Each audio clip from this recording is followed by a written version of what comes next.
What's up everybody, welcome back to another video within the Generative AI tool series, and in this video we'll be reviewing the recent outing of O1 Preview and O1 Mini. And as you can see on the screen here, these are the new flagship models, and O1 Preview and O1 Mini happens to be, in one of these, and these are being labeled by OpenAI as their reasoning models, as they support chain of thought, which is pretty similar of how humans think. So if you ask me a question, I would definitely think for a while and then answer.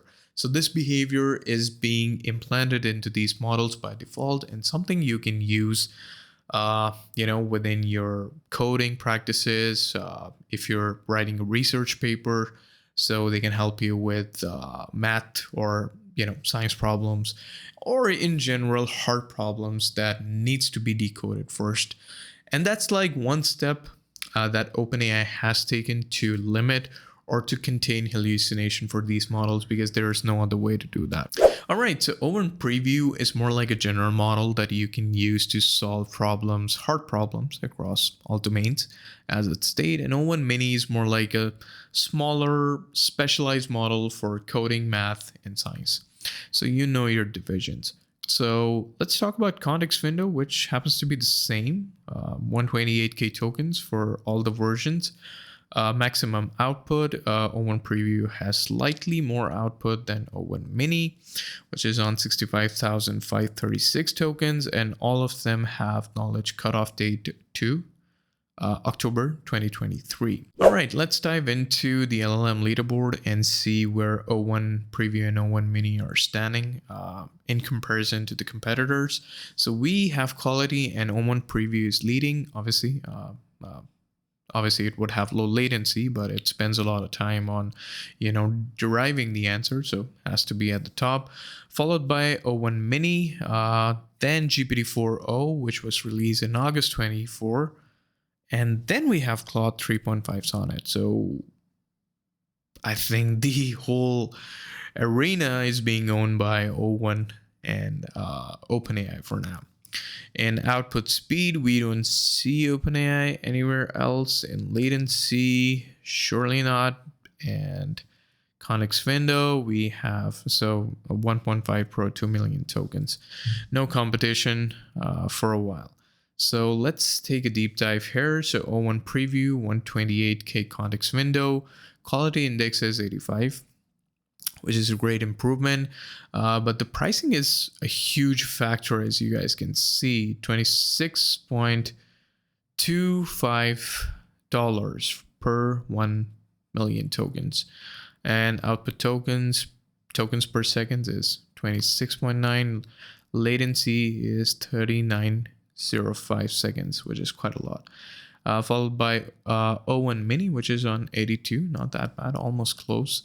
But still better in terms of latency over here.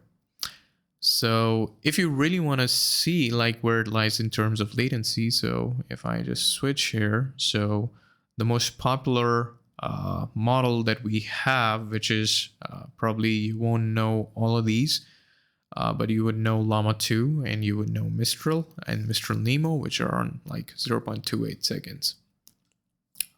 So again, we have O1 Mini over here, then we have Claude 3 Opus, and GPT-4o seems to be pushed a bit down. So we have GPT-4 quite below, which is kind of, and GPT-4 Turbo,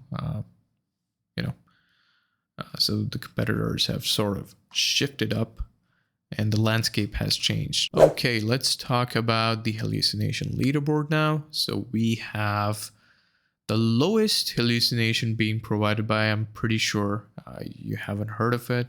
Seems like an open source model. It's on 1.3% hallucination rate. And then we have O1 Mini with 1.4%. GPT-4o is on 1.5. I'm not sure where's this represents both O1 Mini and O1 Preview, because I can't see O1 Preview anywhere else. Oh, O1 Preview is right here with 3.3% hallucination rate. This is kind of surprising.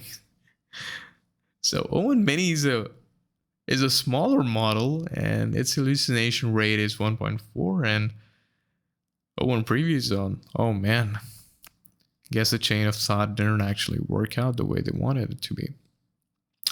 All right, learning to reason with LLMs.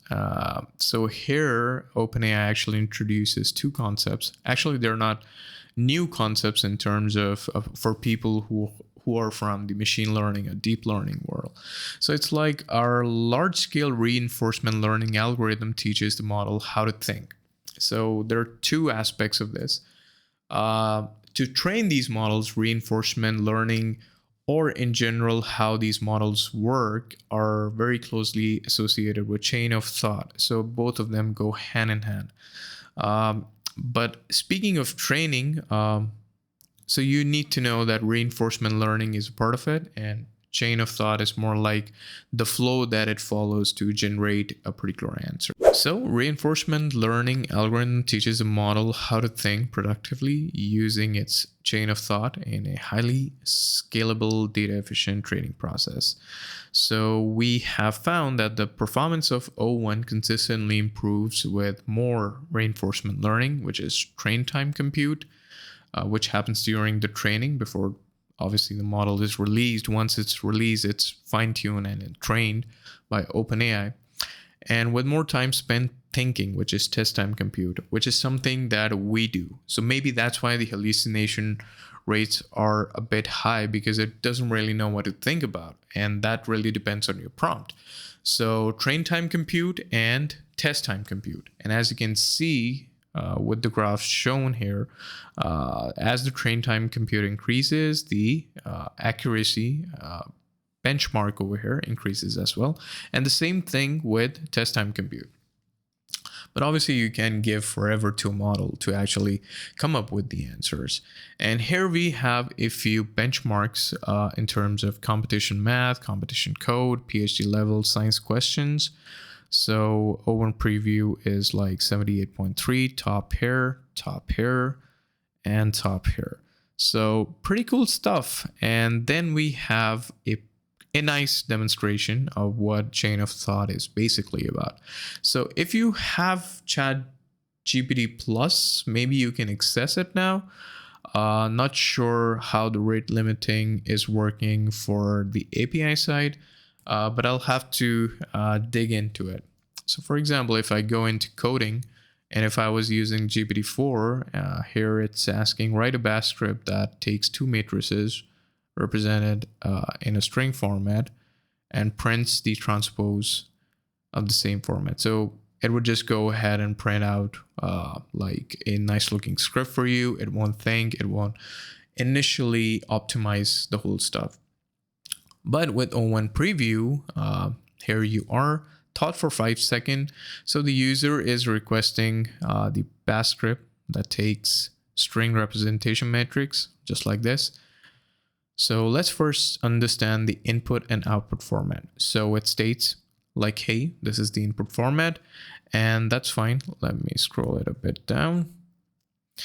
And representing in this way, so it represented the string format into a nicely. So you can say like it's breaking down that problem. And then so the output as input is a series of rows, each in brackets. The transpose of the matrix would be this. And then it provides you a summary and it provides you a bit of constraints and implementation step. So quite detailed, quite stuff. And then it goes ahead and writes you the code. So this looks good. Kind of nice, pretty smooth stuff.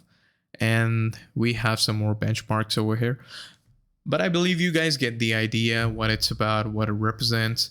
And definitely in the next video, we'll be playing more with OpenAI. This is just an introduction and review of the model, something that we, conventionally do whenever a new model is released, just for you guys to have a summary of it. So I hope you liked the video. Thank you so much for watching, and I'll see you in the next one.